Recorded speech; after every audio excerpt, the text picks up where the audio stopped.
Quentin,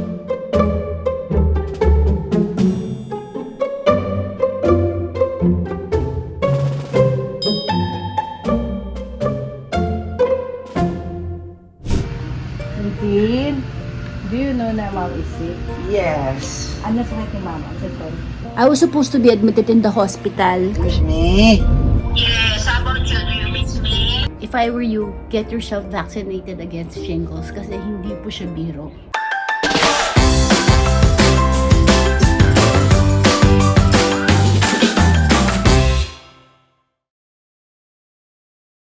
Hi guys! Actually, 5th day ko na ho ngayon.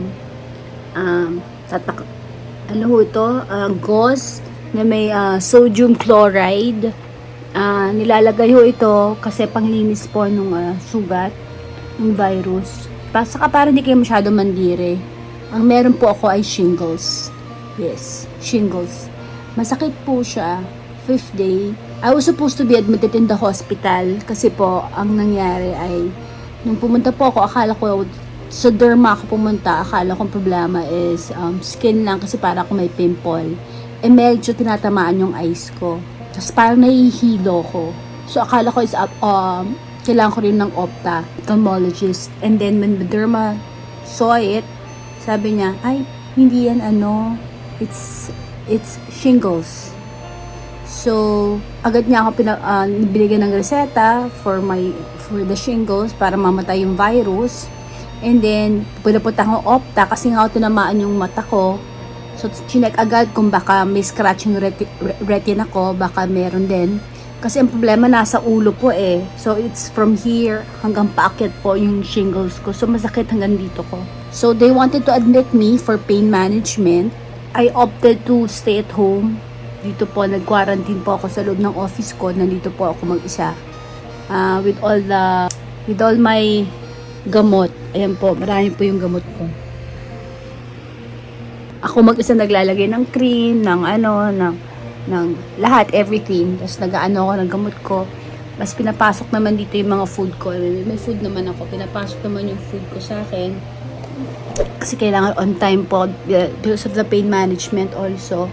So, naka-monitor naman sa akin yung doktor. May iniisip ko lang, hindi na rin ako papakita kay Quentin kasi baka magsisigaw yun pa makita naman yung itsura ko. Di ba? Lalo mag-alala. So, nag-uusap lang kami sa phone. Pero syempre, naalala ko rin sila dito. Pero most of the time po talaga pala pag may shingles ka, tulog ka. Tulog po ako. Hindi ko lang po alam kung ano po nangyayari kay Quentin. So, I'll make a peek. Ayan po. Mga sugat ko. Ayan o. Ayan. Pagaling na po yan kasi 5th day po yan. Actually, milagro po yan. Nakakapagsalita pa ako sa inyo. Meron din po akong gamot para sa mata. So, maliban po sa opta, meron pong yung dito po, may nakausap na rin po akong doctor for pain management. Kasi nga minsan masakit ho talaga. So, meron din po, Pero okay naman po. Yung sa akin po, I'm so blessed, bearable po. Ang problema lang ho, minsan po ang shingles pala, lumilipat po ito. Kasi so kung may chickenpox kayo before, so yung virus na po na yon, yung bacteria, virus, or whatever you call that, nandiyan pa rin ho yun, nabuhay. And kaya lang ngayon, nasa loob po siya. Kaya ang tinitira po niya, nerves.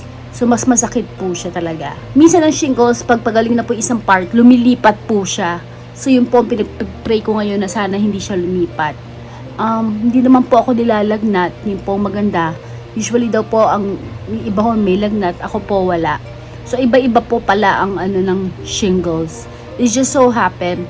Sabi ni iba talaga dong madala sa face. Yung iba naman sabi sa katawan. Ako talaga mata. Mata yung tinira sa mata, from eyes, paakyat. Dito, yun po ang shingles ko. Nag-aalala lang ako kay Quentin. Hindi ko naman siya pwedeng ipalapit sa akin kasi mas malaking problema pag siya naman po ang nahawa sa akin, di ba po? So, dinadaan ko na lang po sa dasal, di ba ho? Pinipray over ko mag-isa sarili ko. Saka yung spiritual mentor ko po, nagpipray ho kami gabi-gabi. So, naniniwala po ako, syempre, si God pa rin ang Father God pa rin ang greatest healer natin. So, yun po ang mga nangyari sa akin. Kamusta kaya si Quentin? Naalala ko lang yung bata. But I'm still blessed because I'm alive, di ba? At kaya. Quintin, do you know na mom is sick? Yes. Ano sakit ni mom? Ano ito? It's called Single.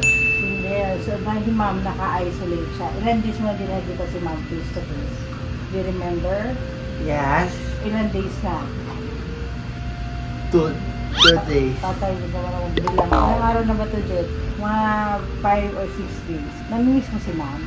Naman. Kaya tawagin mo ba si mom? Saan? Na cellphone. Wala akong kaya. Akong kaya. Wala yung phone. So, nakikitawag ka ba para makausap mo si mom? Yes. Kaya ka nakikitawag? Sa akin. Pwede mo naman siya tawagan gamit laptop mo. Tawagan mo siya kasi siguro may miss call niya. Ha? Ano nga isip mo? Bakit kailangan na naka-isolate si mama yung shingles? Anong nangyayari? Ano? Do you have any idea? Wala. Huwag ka maglakad. Balik ka dito, Quintin. Are you shy? Balik ka dito. Yung shingles kasi, sabi ng mga doktor, nakakahawa daw yun. Kaya si ma'am naka-isolate. Tapos shingles dito sa face ni ma'am. Paano daw pag ikaw yung nagka-shingle? Eh masakit. Masakit daw yun. Chicken pox yun sa nerves. Yung Nagka-chicken pox sa ba si Quintin? Dio! So, anong gusto mo sabihin kay ma'am? Mapapanood na itong video na ito. Anong gusto mo sabihin sa kanya? Huwag ka magkatagat well. Oh, get well and Na. sleep na siya. Get well and sleep na siya. Nahiya ka ba? Yes. Hello, nandito po kami ni Quintin sa, saan tayo Quintin? Sa Burol. Ngayon, mag-serve siya sa last mass. Excited ka ba mag-serve sa last mass? Dito ka, humarap pa dito. Iniwanan na po ako.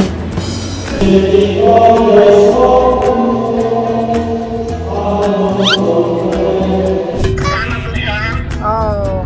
Sabi mo sa mami mo, na-miss mo ba siya? Kaya mo siya gusto tawagan? Hindi naman. Sus. Totoo. Pinatay mo? Hindi. Tawagan mo mami mo. Yan. Mama. Yes. Madala ba tomorrow work?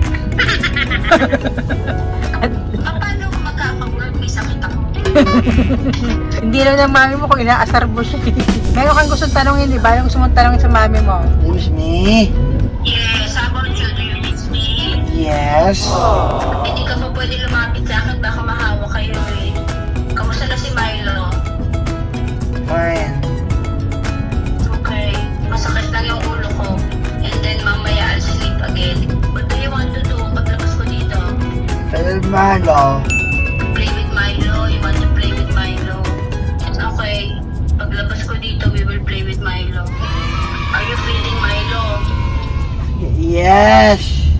Hi guys, it's day, ano ba ngayon? 9th day ko yata or 8th day ko na naka-isolate po. Ngayon naman po tulog ako ng tulog kasi ang sakit-sakit ng likod ng tenga ko. Itong actually hindi likod, yung ulo ko sobrang sakit ho. And then dahil nakaligo na po ako, I just found out na may mga sugat pala ako sa loob ng ulo ko, dito. Kaya pala ang sakit-sakit ng ulo ko. Yung kung sa mukha ko, kung dahan-dahan na nagki-clear. Pero meron pa po akong mga sugat dito. Research ako. You have to research guys, especially hindi lang pala 50 years old and up ang nagkaka-shingles. May nag-message sa akin, 24 lang daw siya, nagka-shingles na siya, 13 nagka-shingles na siya. So, it's really, if you have low immune system and stress-induced, tapos nagka-chicken pox ka before, syempre yung virus ng chicken pox mo, nandyan lang yan sa katawan mo. Matitrigger lang po yan due to stress or low immune system and mga ganun-ganon. So, it's actually parang, ang dating sa akin, sa pag binasa ko, in other words, chicken pox of the nerves. Kasi nerves po talaga yung, ano niya, yung pinupuntirya niya. Kaya ako tulog ngayon kasi yung nerves ko po yung masakit. Hindi, actually, ulo ko yung masakit. Yung pala, nerves pala yun. Sobrang sakit ng ulo ko dahil dito nga ho yung chicken pox, yung shingles ko dito po. So, tas parang may mga bukol ako dito sa likod ng tenga ko. So, sabi nila baka daw ano yun, Hindi ko nga alam po ano talaga yun eh. Hindi ko pa rin tatanong sa doktor ko. Pero meron nung nagsabi sa akin, baka patubo na hindi pa na lumalabas na virus. Yung ganon. So, kailangan hindi ko alam kung pumutok o matunaw o whatever, but something like that. So, yun po ang shingles. So, ito na po ako sa aking night day. Mas wala po akong ganang kumain ngayon. Kasi dati alam ko kung bakit masakit eh. Nakikita ko physically yung wounds. Ngayon dahil nasa nerve siya, you have to be extra careful when you have shingles. Kasi you really have to have, pwede siya maging long-term yung effect niya. Yung iba, nagmamanhid yung part na nagka-shingles. Or the others naman, totally they cannot move it at all already. Or talagang yung iba naman talagang masakit na, talagang hanggang ngayon masakit pa. I've spoken with people, nag-message po sa akin, especially nung nag-post po ako na may shingles ako.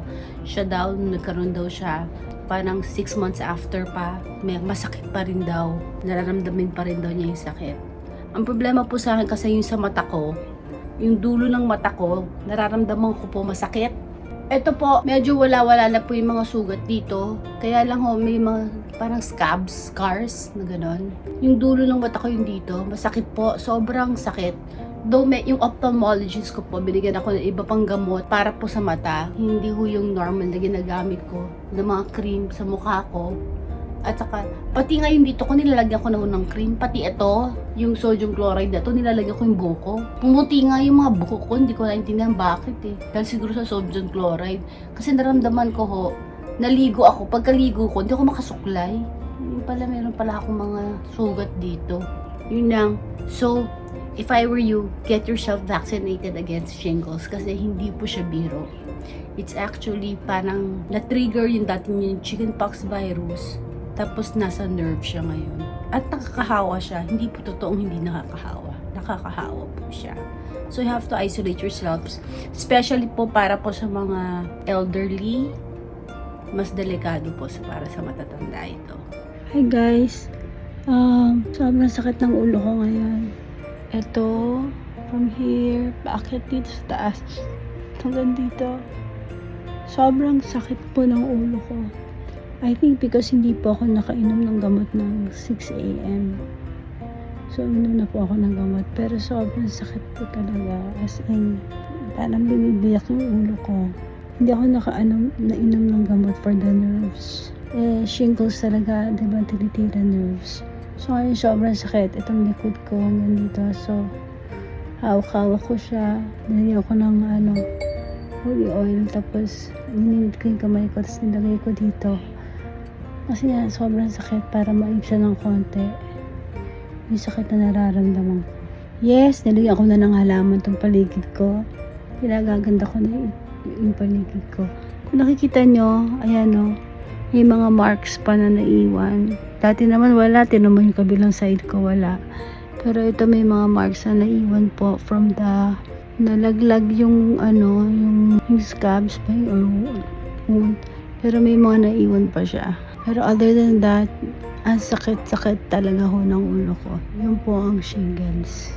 So this is day 10 in isolation. Anong dapat tingin mo gawin ni Quintin? Habang naka-isolate si mo? Matulog ako. Matulog ka, ano pa? Maligo. Maligo, ano pa? Treadmill. Mag-treadmill, ano pa? Ano pa dapat ginagawa ni Quintin? Magsumba. Magsimba. Tama naman, nag-serve siya sa Saturday, di ba? Nag-Divine Mercy tayo. Ano pa? Yung pinaka-importante. Anong pinaka-dapat? Tutuwa si ma'am. Wala lang. Wala lang. Meron ko pa nakalimutan. Sino pang alagaan mo dapat? Salamat sa malo. Si Milo, alagaan mo. Tapos kami, alagaan mo ba kami? Yes. Umalis na. Alaga dito ni patapos. Yung pinaka-importante dapat. Ano si Quintin dapat? A good boy. Pag good boy, ano dapat? Yung S. Walang S. Yung importante. Sabi ko rin sa kanila. Bye.